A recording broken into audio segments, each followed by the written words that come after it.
I may not know much about art, but I know what I like. Today, I'm going to show off 10 of my favorite covers from my collection. My name is Brett, and this is The Beast Reads.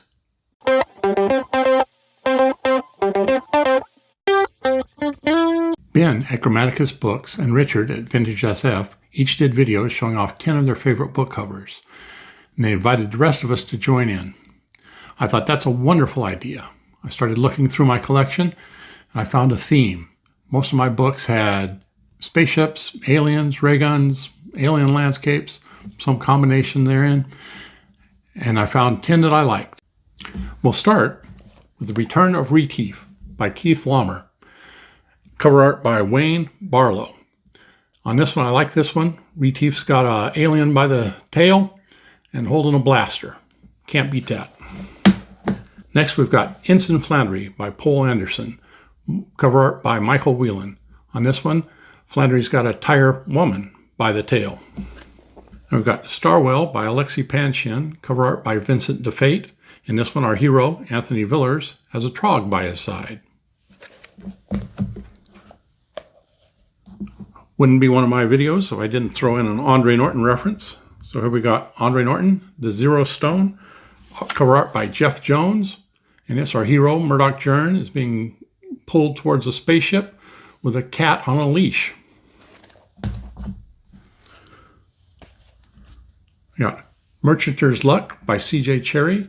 Cover art by Barclay Shaw. In this one, our hero, Allison Riley, is on the bridge of a spaceship with a pistol in her hand. I'd go anywhere with Allison Riley. One place I'd love to go with Allison Riley is Down Below Station by C.J. Cherry. Cover art by David B. Mattingly. We got space station with ships coming and going. I'd love to be on one of those going somewhere. Hopefully, going to Meat Point Station. We got The Pride of Chinur by C.J. Cherry. Cover art by Michael Whelan. Now, I know there was already a Whelan in here, but I'm a renegade. On this cover, we've got our hero Tully surrounded by his Hani crew, walking the docks of Meat Point with Kif, Stowe, and Mahindosat in the background. You can barely see them. It was an awesome cover, and Whelan liked it so much, he put himself in the middle of the crew. Now for a change of pace, we've got The Hobbit by J.R.R. Tolkien, covered by Barbara Remington. It's not a cowboy picture, it's by Remington. This picture, with a portal in there into Middle-earth, I've stepped through that portal so many times, I've rubbed the cover off this book. One of my favorites of all time from when I was a small child. We have Flashing Swords #2, edited by Lynn Carter. A story by Andre Norton. Cover art by Frank Frazetta. This is a death dealer. You want to mess with him, you're flirting with disaster. Now, these are all fairly vintage paperbacks from when I was a kid. The big complaint with modern covers is they just have the author's name and the title, plain boring. But this next book, I think, started it, predicted that future. George Orwell, 1984. That's uncredited. I couldn't find any credit for it, so probably the publisher did it.